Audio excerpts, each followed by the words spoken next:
Good morning sir. Good morning, बैठिए। Thank you sir. आपका नाम दीक्षा भागोरे? जी सर। दीक्षा नाम है जी। और आज शिक्षक दिवस है, जी सर। तो बताएं दीक्षा का अर्थ। सर, दीक्षा का जो सामान्य अर्थ हम देखते हैं वो होता है चेतना को जागृत करना। और सर, यदि गुरु के रिस्पेक्ट में यदि शिक्षा दीक्षा की बात जब आती है, शिक्षा के साथ यदि इसको हम जोड़ के बताते हैं तो गुरु के सानिध्य में रहकर जो भी हम हमारा मानसिक विकास करते, जो भी बौद्धिक विकास करते और जो भी भावनात्मक विकास करते हैं, वो सारी प्रक्रिया सर दीक्षा कहलाती तो आपने गुरु दीक्षा ली है? है। सर गुरु से मतलब सर ज्ञान ग्रहण किया है सर, लेकिन ऐसे धर्म के अकॉर्डिंग यदि मैं कहना चाहूँ तो सर ऐसे कोई दीक्षा नहीं ली। क्यों नहीं ली भाई? ज्ञान लेना ही तो दीक्षा है। दीक्षा कोई ऐसा थोड़ी कि तिलक लगाए हैं, सर पे हाथ रखे हैं। आपने ज्ञान प्राप्त किया। आपके सर्वश्रेष्ठ गुरु कौन है अपने जीवन काल में? सर मेरी मम्मी सर, माता जी को। माता जी है ना? क्यों? सर उनसे मैंने बहुत कुछ सीखा है सर। क्या सीखा है? बहुत कुछ तो बहुत कुछ हो जाता है। क्या सीखा आपने माता जी से अपनी? सर थोड़ा सा मैं टाइम ले सकती हूँ? बिल्कुल लीजिए ना समय।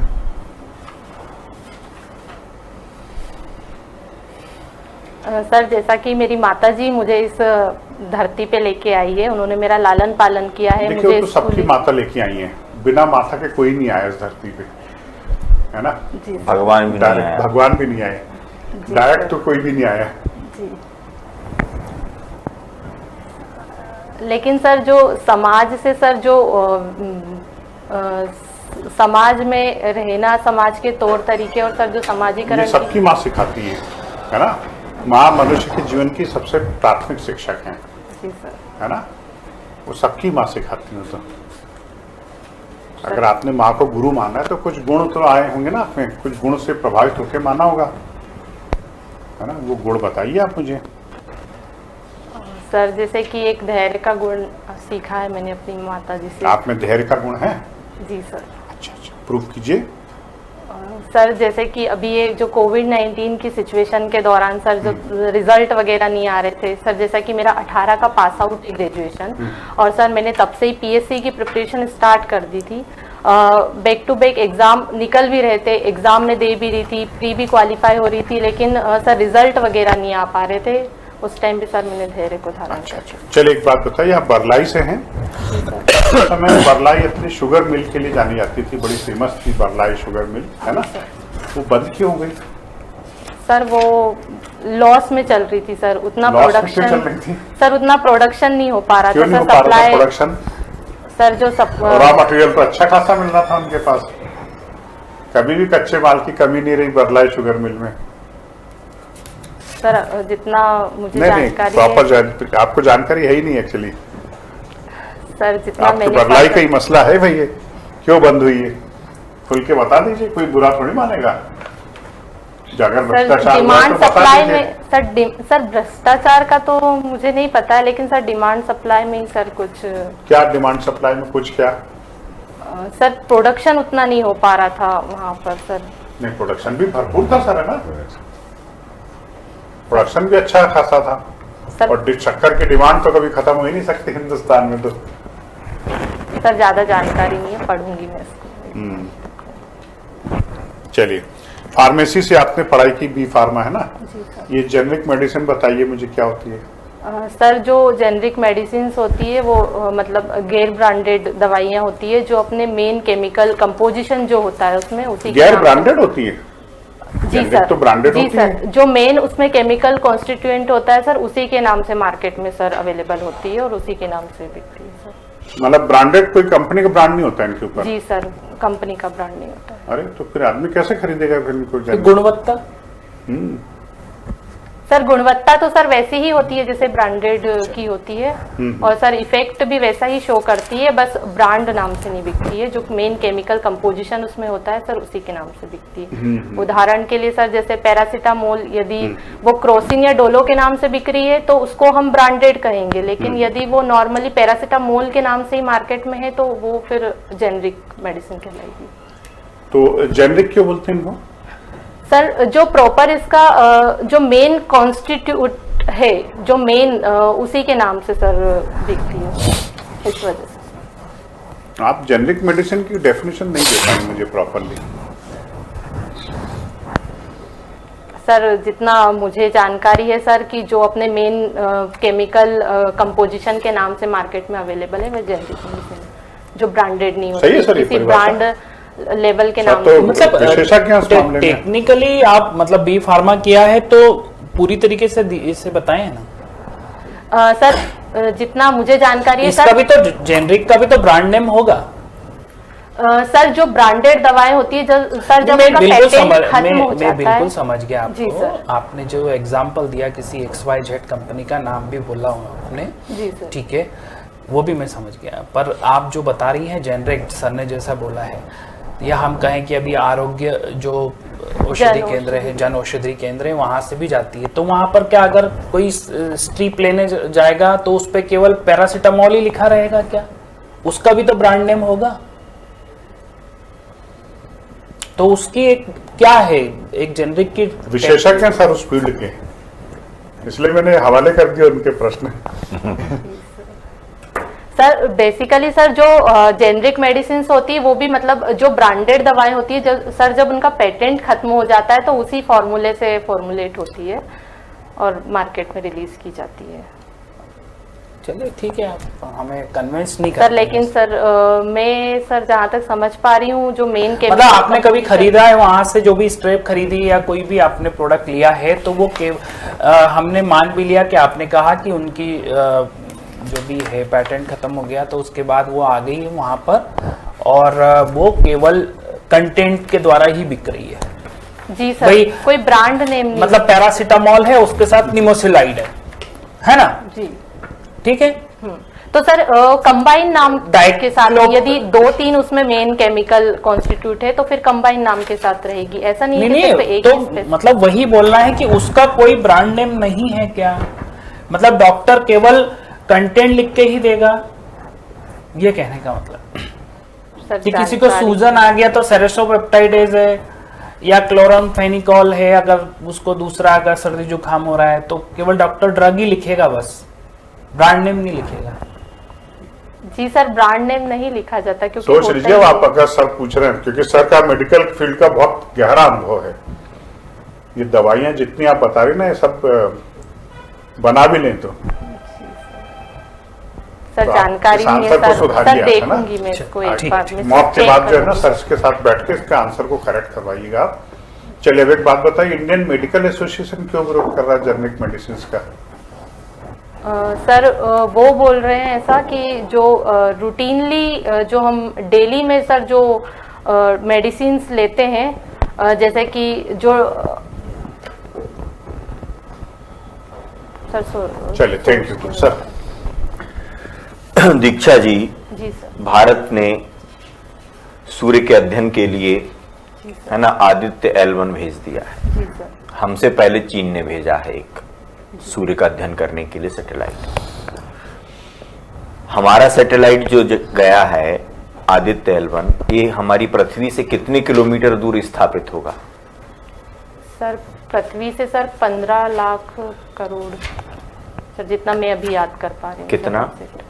Sir 15 lakh crore kilometre. और चीन का कितनी दूर स्थापित है? सर उसका पृथ्वी से? आइडिया नहीं है सर, मुझे डेटा एग्जैक्ट याद नहीं है। अच्छा, नहीं पता। तो चलिए बताइए, यूसीसी क्या है? यूसीसी जी, सर यूसीसी का सर फुल फॉर्म है समान नागरिक संहिता। सर भारतीय संविधान में सर जो आर्टिकल 44 है डीपीएसपी के अंतर्गत सर एक प्रावधान है सर, जिसमें सर जो भी सिविल मामले होते हैं उसमें समान कानून बनाने की वकालत करता है गलत करता है। सिविल मामले में। तो आपके दृष्टिकोण से ये क्या होना चाहिए, लागू हो कि ना हो? सर अभी बात चल रही है सर लागू करने के लिए, कुछ समुदाय सर इसका विरोध भी कर रहे हैं, अपनी संस्कृति अपनी सामाजिक परिवेश को देखते हुए सर कुछ विरोध में है, और सर अभी तो विधि आयोग के पास है। अपनी बात बताइए आप सर को। सर लागू मुझे करें? ऐसा लगता है लागू कर देना चाहिए, लागू कर देना चाहिए महिलाओं के अधिकारों को और मतलब की रक्षा के लिए लागू कर संरक्षण। देना जी, चाहिए। सर। चलिए बताइए, भारत को विश्व गुरु कहा गया, जी क्यों कहा गया? सर हमारी जो संस्कृति है सर, जो हमारे वेद है, जो हमारे पुराण है सर, प्राचीन काल से लेकर अभी तक हमने जिस तरीके से भी अपना मतलब जिस तरीके से भी हम नेतृत्व कर रहे हैं, अपना परचम फैला रहे हैं सर, उस दृष्टिकोण से सर विश्व गुरु कहा जा सकता है। से कहा गया। तो क्या भारत दोबारा से विश्व गुरु बनेगा? लोग कहते बनाएंगे फिर से।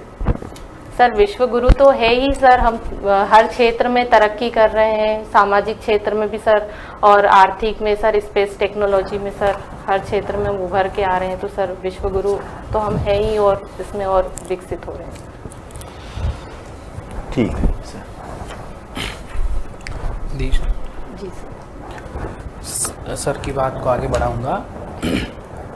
बिल्कुल, हम आपको बहुत प्रेशर में भी लाने की कोशिश कर रहे हैं, है ना? क्लियर? भाई अभी हो भी रहा है, जन औषधि केंद्र का खोलने का मतलब क्या हुआ? सर जो प्रधानमंत्री जन औषधि केंद्र सर, एक पहले तो योजना लाई गई थी, उसी के तहत सर 2015 में जो स्टोर्स है वो ओपन करने की बात की गई थी, ताकि जो वंचित और जो गरीब लोग हैं, जिनको मतलब मेडिसिन अवेलेबल नहीं हो पाती है कम कीमत पे, और गुणवत्तापूर्ण सस्ती मेडिसिन उनको अवेलेबल करवाने के लिए ये स्टोर्स ओपन किए गए। अगर हम मतलब जो सामान्य दवाएं हैं जिसकी हम बात कर रहे हैं उसको लाने का बिल्कुल सही बोल रहे हैं आप, यही कारण है, पर उसकी गुणवत्ता में कोई भी मतलब अच्छी तरीके से जो ब्रांडेड है वैसी ही वो रहेगी। पर हम कहें कि जो केमिकल सॉल्ट हैं उसी नाम से क्या होगी, वो आएगी मार्केट में। पेटेंट अगर हमने कहा कि वो किसी कंपनी ने बनाई है तो उसका ब्रांड नेम चले जाएगा, है ना? और पर डॉक्टर को क्या लिखना पड़ेगा? उसके कॉम्बिनेशंस, है ना? कॉम्बिनेशन, क्योंकि ब्रांड अगर वो ब्रांड नेम लिखेगा तो वो ब्रांडेड हो जाएगी। चलिए, अब मुझे बताएं कि कई जगह हम देखते हैं कि कॉम्बिनेशन, कई ऐसे कॉम्बिनेशंस हैं जो नहीं लिखे जाते। क्यों नहीं लिखे जाते? सर जानकारी नहीं सर। जैसे मैंने अभी थोड़ी देर पहले भी सर क्वेश्चन कर रहे थे, जब मैंने कहा कि भाई एक पैरासीटामोल के साथ में कई बार निमेसोलाइड मना कर देते हैं कि नहीं है, फॉरेन में तो बैन है, ऐसा क्यों? सर आइडिया नहीं। क्लोरामफेनिकोल की बात करें कि उसको भी नहीं दिया जाता है, आपने तो पढ़ा होगा ना बी फार्मा में। जी सर पढ़ा। क्या है क्लोरामफेनिकोल? सर अभी याद नहीं कर पा रही हूँ सर, पढ़ा है लेकिन सर अभी याद नहीं आ रहा। चलिए, पैरासीटामोल के बारे में बताएं, कहाँ से मिलता है, कैसे बनता है? सर पैरासीटामोल सर, इसकी जो खोज है सर, वो एक सरेंडिपिटी की घटना थी। जो अलेक्जेंडर फ्लेमिंग थे, उन्होंने सर 1929 में सर वो शोध कर रहे थे, एक कवक से उन्होंने प्राप्त की थी, पेनिसिलियम नोटिटम से। और सर चलिए, मुझे एक ये बता दीजिए कि इनको लाना सही है जेनेरिक मेडिसिन को? सर मुझे ऐसा लगता है सर जरूरी है सर लाना। जरूरी है सर, क्योंकि अभी भी सर एक बड़ा तबका है सर जिनको सर मेडिसिन अवेलेबल नहीं हो पाती है, जो बहुत ज़्यादा ही दूर दराज का जो एरिया है, जहाँ पे मतलब मेडिसिन की पहुँच ही नहीं है, जहाँ पे मेडिकल वगैरह प्रॉपर अवेलेबल नहीं है सर, वहाँ पे जहाँ पे दूर दूर तक कोई या तो अस्पताल वगैरह नहीं है, तो वहाँ पे जन औषधि केंद्र वगैरह ओपन होने चाहिए और जेनरिक मेडिसिन लोगों को अवेलेबल होनी चाहिए। अच्छा, ये बताएं कि जो भी हम ड्रग लेते हैं ये कैसे वर्क करती है बॉडी में? सर मतलब हमने तो जैसे सिर दर्द हो रहा है तो हमने ले ली वही ब्लड, अब कैसे कार्य करेगी? सर बॉडी में सर जो भी हम पर्टिकुलर डिजीज के लिए या जो भी पर्टिकुलर सिम्टम हो रहा है उसके लिए यदि हम ले रहे हैं मेडिसिन, तो सर एक कॉन्सेप्ट चलता है एगोनिस्ट एंटागोनिस्ट का। तो जो ड्रग का जो मेन केमिकल पार्ट है सर, वो रिसेप्टर से, जो टारगेटेड रिसेप्टर है उसके साथ में जुड़ के अपना एक्शन शो करता है। लास्ट क्वेश्चन मैं पूछ रहा हूँ बायो से ही रिलेटेड, मुझे बताएं कि हमारे पूरे डाइजेस्टिव सिस्टम है, उसकी प्रोसेस में कितने स्टेप्स हैं? सर डाइजेस्टिव सिस्टम में उसकी फिजियोलॉजी पूछ रहा हूँ, एनाटॉमी नहीं पूछ रहा हूँ।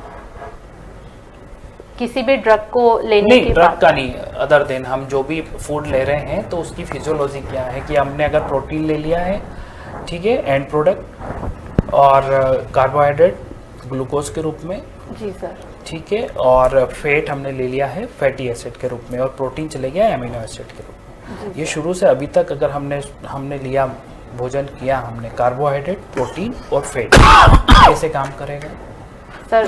जैसे हम कुछ भी फूड वगैरह लेते हैं तो सबसे पहले तो उसका अंतर्ग्रहण होता बिल्कुल, है, ठीक है, ठीक है। फिर सर वो ग्रास नली से होता हुआ सर स्टमक में जाता है। सेकंड प्रोसेस क्या होगा? फिर सर वहाँ पे सर उसका छोटे छोटे टुकड़ों में सर वो टूटता है सर, उसका फिर जी सर डाइजेशन होता है। फिर सर एब्जॉर्ब होता है वो सेल्स के थ्रू। एब्जॉर्ब हो गया सर मेटाबॉलिज्म होगा वहाँ पे सेल्स हो गया, में। हो गया। देन ठीक। नेक्स्ट फिर सर एलिमिनेशन होगा सर, जो जो एलिमिनेशन नहीं, एसिमिलेशन, स्वांगीकरण। स्वांगीकरण। देन फिर सर बस ये बाहर निकाल दिया जाता है, मतलब जो जो भी काम के निष्कर्षण, है ना? सर। चलो, ठीक दीक्षा जी सर। राजेंद्र नगर इंदौर में है, जी सर। वहां पर कोई म्यूजियम बनाया गया है बहुत ही बढ़िया। राजेंद्र नगर। कौन सा म्यूजियम बनाया गया बेटा? वहां 28 सितंबर से इनॉग्रेशन हो रहा है उसका। सर ध्यान नहीं इंदौर है की एक अपनी एक विशेष पहचान होगी वो भी। सर अभी याद नहीं कर पा रही हूँ सर, नहीं पढ़ा कर पा होगा रहे। लेकिन अभी याद नहीं संगीत अकादमी भी कोई खुलने वाली है हमारे इंदौर में। कर- जी सर। जी सर, संगीत अकादमी क्यों? लता मंगेशकर की याद में ही सर। लता मंगेशकर जी के जी सर, जहाँ तक मैं याद कर पा रही हूँ। क्या किया जाएगा अकादमी में यहाँ पर? सर जो भी सर संगीत से रिलेटेड सर जो भी शिक्षा वगैरह है और प्रशिक्षण वगैरह दिया प्रशिक्षण जाएगा। वगैरह दिया जाएगा।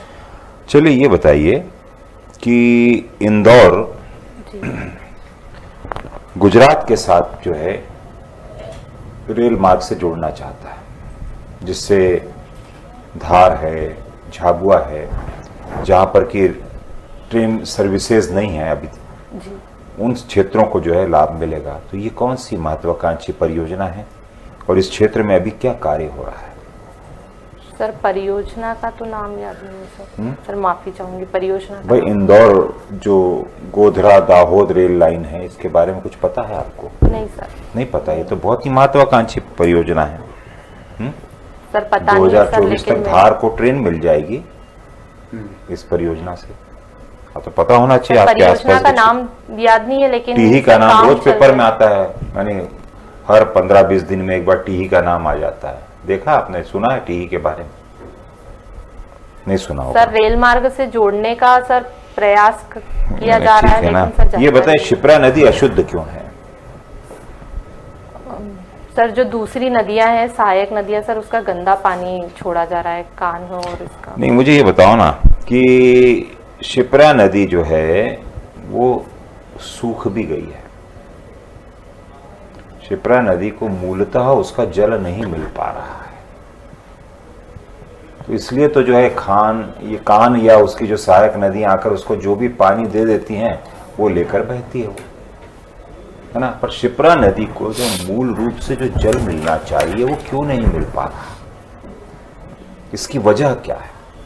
सर अभी इस बार बारिश कम हुई है सर, मैं तो इसकी बात कर रहा हूं कि शिप्रा संकट में आ चुकी है। भगवान शिव के कमंडल से लेकर जब ऋषि अत्रि इसे लाए थे तो उन्होंने क्या सोचा होगा? अब आज हम देख रहे हैं कि वो पानी सूख गया है। महाकालेश्वर मंदिर जी सर, जो सिंहस्थ आप आयोजित करते हो, शिप्रा के कारण शिप्रा। आयोजित करते हो, है ना। शिप्रा नदी का महत्व है, पर शिप्रा नदी में तो उसका मौलिक जल खत्म हो चुका है। अब आप कितना भी पानी नर्मदा जी से लाके डाल दो उसको, पर जो पौराणिक महत्व था शिप्रा का वो तो समाप्त हो गया। क्यों खत्म हो गया पानी? क्या कारण है? कौन लोग इसके दोषी हैं? सर जलवायविक दशाएं सर बोल सकते हैं सर, जिस तरीके से जलवायु दशा तो बढ़ फिर रहा है, बेटा फिर बारिश दूसरी नहीं हो आसपास पा की रही है। नदियां हैं, नर्मदा जी वगैरह में तो पानी है। सर मौसम के अकॉर्डिंग सूखी दिखती है नदी, लेकिन यदि हम जब ज्यादा बारिश होती है या वो तो ठंड आपके के यहाँ टाइम बांध पे, वगैरह सर्दियों में बनाकर तो थोड़ा सा रोका गया, स्टॉप डैम बना के पानी रुका है, इसलिए वो आपको दिखता है, पर बाकी वो कोई उसका मूलतः उसका पानी थोड़ी है। शिप्रा अपने उद्गम से जो है आगे बिल्कुल 13 किलोमीटर पूरी सूख गई है, खत्म हो गई है। सर मुझे मेरे गांव में तो सर शिप्रा में पानी दिखता है, क्योंकि बहते हुए पानी कहाँ से आता है वो, ये तो दिक्कत है। जानकारी नहीं है सर, देखूंगी सर मैं। कान्ह नदी शुद्धिकरण के लिए क्या प्रयास किए गए हैं? सर एक ऑपरेशन चलाया गया था बहुत टाइम पहले सर। मैंने अभी बताइए ना, कान्ह नदी शुद्धिकरण ये क्या है, अभियान क्या है, ये किस प्रकार सर का जो अभियान? अभी सर जो गंदे नाले में सर जो तब्दील हो गई है कान्ह नदी सर, उसके शुद्धिकरण के लिए सर प्रयास किए जा रहे हैं। लेकिन हाँ, तो कौन कौन से प्रयास किए जा रहे हैं, वही तो मैं पूछ रहा हूँ आपसे। सर जानकारी नहीं सर। इंदौर को जो है अभी स्मार्ट सिटी के लिए 6 पुरस्कार मिले हैं। जी सर। इंदौर स्मार्ट सिटी बना, 6 पुरस्कार मिले हैं। 3 पुरस्कार में वो नंबर 1 आया है और 3 पुरस्कार में जो है दूसरा नंबर करीब में रहा। तो वो कौन से 3 जो विषय हैं जहां पर ये प्रथम पुरस्कार इसको मिला है? सर अभी जो एयर क्वालिटी इंडेक्स आया है सर, उसमें भी एयर प्रथम क्वालिटी स्थान इंडेक्स मिला तो है। अभी आया, चलो ठीक है, उसके बारे में बताओ, वो कौन सा water टॉपिक है plus- जिसके लिए उसको मिला है? टॉपिक अर्बन एनवायरमेंट, जी सर। उसके लिए फर्स्ट मिला है इसको। क्या है अर्बन एनवायरमेंट के लिए क्या प्रयास किए गए इंदौर म्युनिसिपल कॉर्पोरेशन या आईडीए वगैरह के द्वारा? सर वाटर प्लस सिटी भी नहीं, घोषित किया। अर्बन एनवायरमेंट में वो थोड़ी चीज, सर, अभी आप प्रयास बोल रहे हो में वायु रहता है, सर, गुणवत्ता, जो भी- वायु गुणवत्ता में अब मैंने आपसे पूछा तो आप जो है जल की बात करने लग गए। जल की बात पूछा था तो आप सर जो साफ सफाई का सर, जिस तरीके से रात में भी सर, वायु गुणवत्ता का संबंध साफ सफाई से क्या है इसमें बताओ? सर जो मशीनों के उन्होंने द्वारा तो सर प्रयास डस्ट किया है ना, वगैरह- वो प्रयास दर्ज किया गया। ये पुरस्कार आपको हम नंबर 1 देते हैं क्योंकि आपने अर्बन एनवायरमेंट के लिए ये काम किया है, मेंशन किया है उसमें उन्होंने। सर चलिए ये जानकारी- बताइए वाटर के लिए क्या किया? चलो आप बोल रहे हैं ना वाटर के लिए क्या किया, वाटर के लिए भी नंबर 1 मिला है उसको, बताओ।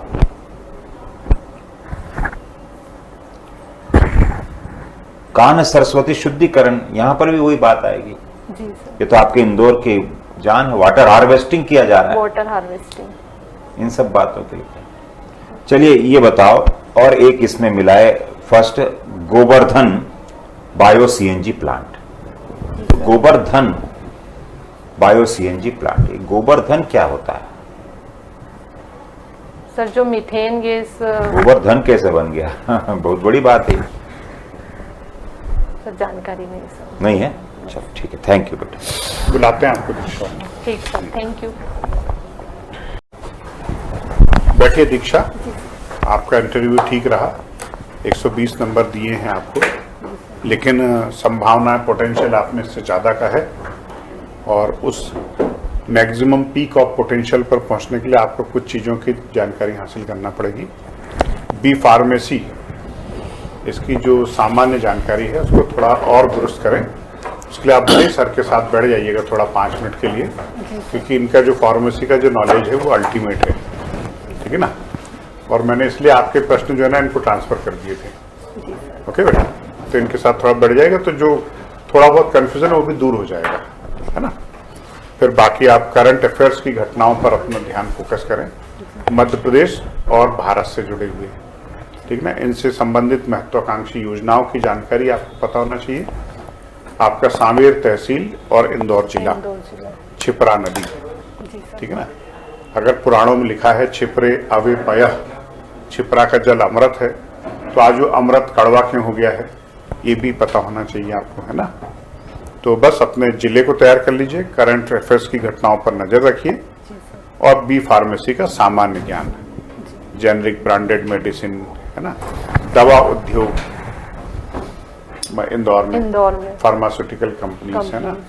फार्मा को लेकर के काफी काम भी हो रहे हैं इस समय, फार्मास्यूटिकल क्लस्टर भी डेवलप किए जा रहे फार्मा हैं, सेक्टर आपका है ना। हाँ, वही क्लस्टर। तो इन सब की थोड़ी सी सामान्य जानकारी निकाल लीजिए आप, तो आप अच्छा परफॉर्म कर सकती हैं, क्योंकि आपके व्यक्तित्व में हमें कोई कमी नजर नहीं आई, बिल्कुल फ्लुएंटली बात करती हैं। थोड़ा सा मुझे एक शिकायत है आपसे कि जब वो जेनरिक मेडिसिन पर सर आपको कोई जानकारी दे रहे तो थोड़ा सा आप पैनिक हो गई थी उस समय, है ना। तो ये चीज अक्षम्य होती है साक्षात्कार के दौरान, है ना। तो थोड़ा इस बात को ध्यान रखें। क्योंकि आप जिनसे बात कर रहे थे वो फार्मास्यूटिकल के बेताज बादशाह हैं ये, है ना।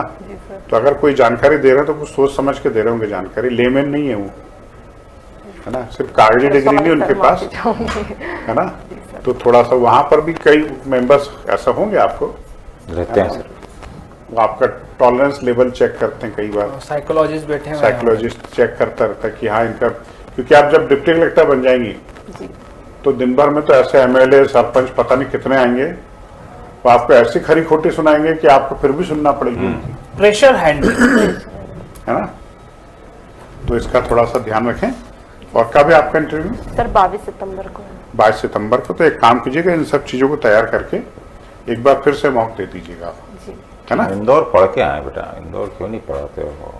सर ये नदियां वगैरह थोड़ा सा डाटा कलेक्ट करने भीतरी जो जल संरचना है वो खत्म हो गई है बेटा। आप लोगों ने खेती के लिए जमीन का विकास किया, आपने उद्योग लगा लिया आसपास शिप्रा में। जल स्तर नीचे गिरता जा रहा है। हाँ सर, नहीं उसका सर जो भीतर से उसको जो जल मिल रहा था वो संरचना पूरी तोड़ डाली, पूरी सूखने लग गई नदी। वो बारिश का पानी आएगा कब तक रहेगा बारिश? सही बात है, वो बह जाता है आधा। तो आप जो देख रही हो ना, आप बोल रही थी ना, तर्क रख रही थी आप, तर्क वितर्क हो रहा था अपने बीच में, तो आप कह रही थी कि भाई नहीं हमारे यहाँ तो, मेरे गांव में तो पानी है, तो भाई वो बारिश का पानी गिरा है, वो अभी सूख जाएगा। ठीक है। बरलाई शुगर मिल देख लीजिएगा क्यों बंद हुई है। ठीक सर, एक बार थोड़ा सा इसको डीप में देख। मुख्य कारण उसका करप्शन था, है ना। जिस व्यक्ति ने सर करप्शन डाटा किया सर वो मिला ही बड़ा नहीं सर, नेता मैंने बन चुका है। पूछा भी था सर, तो बहुत ज्यादा सर जानकारी नहीं मिल पाई थी बरलाई। जिस व्यक्ति ने करप्शन किया था आज उनका परिवार पनप चुका है, बहुत बड़े बड़े वो लोग हैं। चले गए, प्रस्थान कर चुके हैं। वो तो चले गए, उनकी पीढ़ियां बन गई, ठीक है ना। ठीक सर देख। कोऑपरेटिव सेक्टर का करप्शन, कोऑपरेटिव सेक्टर का था ही, कितना बड़ा यूनिट थी, कितनी बड़ी यूनिट थी, पहचान थी मालवा की। ठीक है ना। सर देख लो। तो एक बार और आ जाना है ना। ठीक ठीक। इस पे इतना स्ट्रेस भी नहीं लेना है हमको, एक जनरल बेसिक चीजें अपने को तैयार करके चलनी, क्योंकि वहाँ कब कैसा क्वेश्चन आ जाए, हो सकता है इससे नहीं भी हो, अलग ही डायरेक्शन में चले जाए। आप तो मैटर लिए है ना आपने इंदौर का, पीटीसी वगैरह में? जी सर। इंदौर का मैटर मेरा लिया था ना आप लोगों ने? सर पिछले इंटरव्यू में सर मैं आई थी क्लासेस वगैरह देखने, और एक मॉक भी दिया था। वही तो। आप मैडम से मेरा नंबर लो और 8 साढ़े 8 बजे व्हाट्सएप करो मेरे को, और आप लिखो इंदौर के मैटर के लिए, मैं भेजता हूँ आपको। ठीक ठीक है। ठीक सर, थैंक यू। और तैयारी करके फिर आओ, सर बोल रहे हैं ना। ठीक सर, एक मॉक और दे लूंगी मैं। एक मॉक और का 15 को है सर, 22 को है मेरा। 22 को है ना, तो आप 15-16 के आसपास दीजिएगा, 15-16 के आसपास, है ना। उसके बाद फिर मौका मत दीजिएगा कहीं पर भी। ठीक। क्योंकि आपका जो टैलेंट देखा था मैंने, उस हिसाब से आज हाँ, नहीं दिख होशियार हैं रहा, आप। आज नहीं दिख रहा मेरे को ताज्जुब हुआ आज, नहीं तो पहले आपने बहुत बढ़िया मार्क दिया था।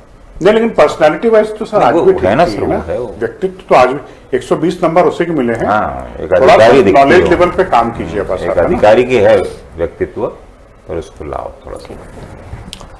हाँ, थोड़ा नॉलेज और बढ़ाएंगे तो कला आ ही जाएगी, ठीक। है ना। हमारे साइकोलॉजिस्ट ने बताया हमको, सर ने, डॉक्टर साहब ने, कि आप गर्म हो रही थी सर के प्रश्न पर, इससे है ना? थोड़ा बचो। उसको बचो। नहीं, तो मालवा के लोग तो माफी वैसे चाहूंगी सर। मालवा के लोग तो सीधे सच्चे होते हैं बेटा। कहाँ तुम बुंदेलखंडी सर, थोड़े से आपके उग्र पास भी में। हो जाते हैं। ये तो हम लोग के लिए ठीक है, हम लोग गर्म प्रदेश के रहने वाले हैं।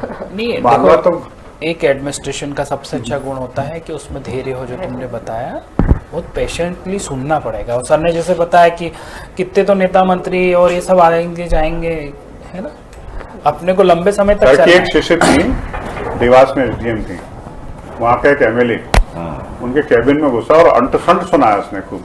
वो चुपचाप सुनते रहे, क्योंकि इलेक्शन का समय था, उनको पता वो कैमरा सब रिकॉर्ड कर रहा है। उन्होंने चुपचाप सुना, जो रिकॉर्ड हुआ उसका सीडी बनाई और इलेक्शन कमीशन को भेज दी। उसका चुनाव निरस्त हो गया था। राजा साहब बिना कुछ बोले उस बालिका ने अपना काम कर दिया। तो प्रशासनिक अधिकारी रिएक्ट नहीं करता, लेकिन एक्शन लेता है वो, और उसकी जो मार है ना वो बहुत असर करती है। वो निशान नहीं बनाती, लेकिन असर गहराई तक करती है। ठीक है ना। चलिए बेटा, all the all the best. Best. ठीक सर, थैंक यू। ओके। ये बाहर मिल जाएगा आपको। बाहर, ठीक सर।